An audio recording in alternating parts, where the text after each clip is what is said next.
messing me up my whole head, teasing me just like Tita did Martin.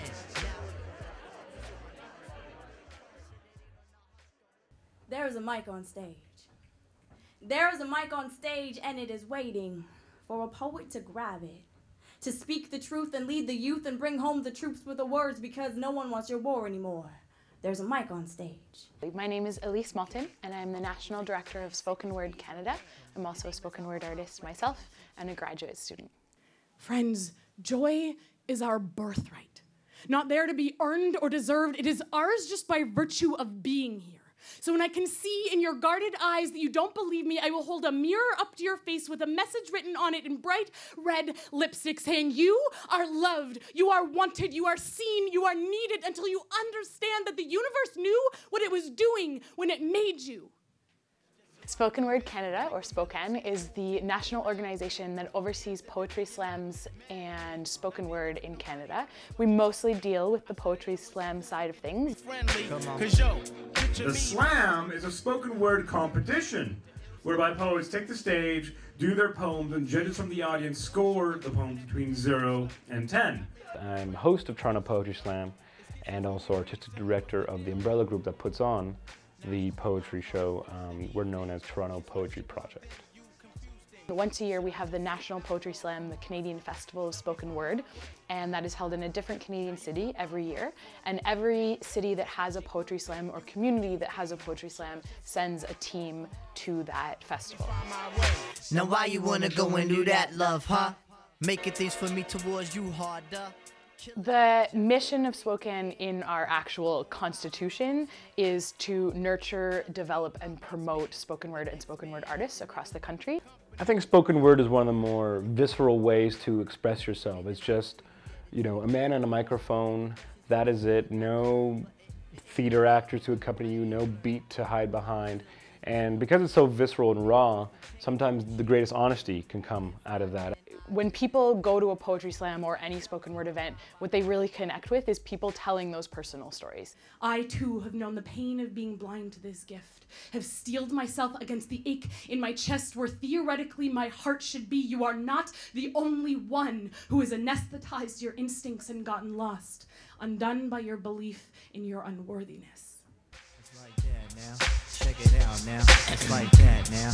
Check it out. I don't own a cell phone. I said hell no to Hello Moto. I'm mellow with a home phone. I don't know how it happened, hun. Time kept passing on and I just kept not having one. My name is Eitan Millstone. On stage, when I rap, I go by Eitan Crouton, First Disciple. It doesn't matter where you are when you're phoning me. You know where I am. At home with no roaming fee. Irony.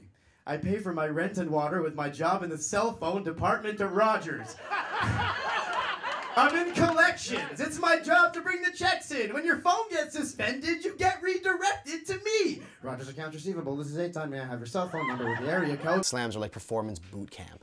Like to be able to go and do slams as opposed to just going around and doing open mics, it's a huge challenge. And by going back and back and back, it makes you really, really scrutinize about your writing. So like that's the best thing that the slam has done for me. It's made me a much better writer and performer. Spocan and poetry slams across the country are entirely volunteer driven for right now because we have no budget for right now. But one of my main goals in the next year is to have us have an actual budget and funds to work with. Or perhaps I'm merely an animal that seeks not to be named, trained, or contained. No collars around this neck. So throw your bone to another doggy, because this bitch belongs to no one. You see, I'm merely a woman, someone's daughter, a mother, a sister, a friend. I'm a living, breathing entity like the sparrows, the mountains, and the wind. That's the wind right there. Are you feeling me? I always feel that poetry is honest, is very emotional, and in its best form can also be entertaining. So it's not just going to be so serious that you feel depressed after, but it can wrap it in humor, in movement, in sound that will hopefully make it a bit different than just reading a poem from a page or just reading a poem from a book.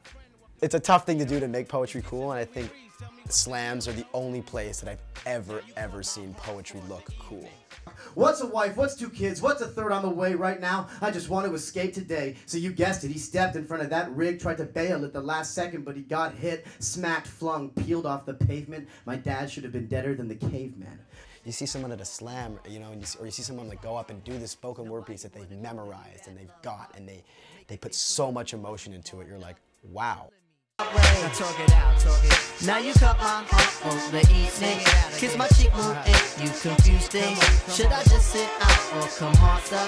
Tell me find my way. Now talk it out right now. Now you cut my heart on the evening. Kiss my cheek, move, and you confused things. Should I just sit out or come harder? They've got something really, really magical right now, and I think they should be really, really proud of it. Spoken word saved my life.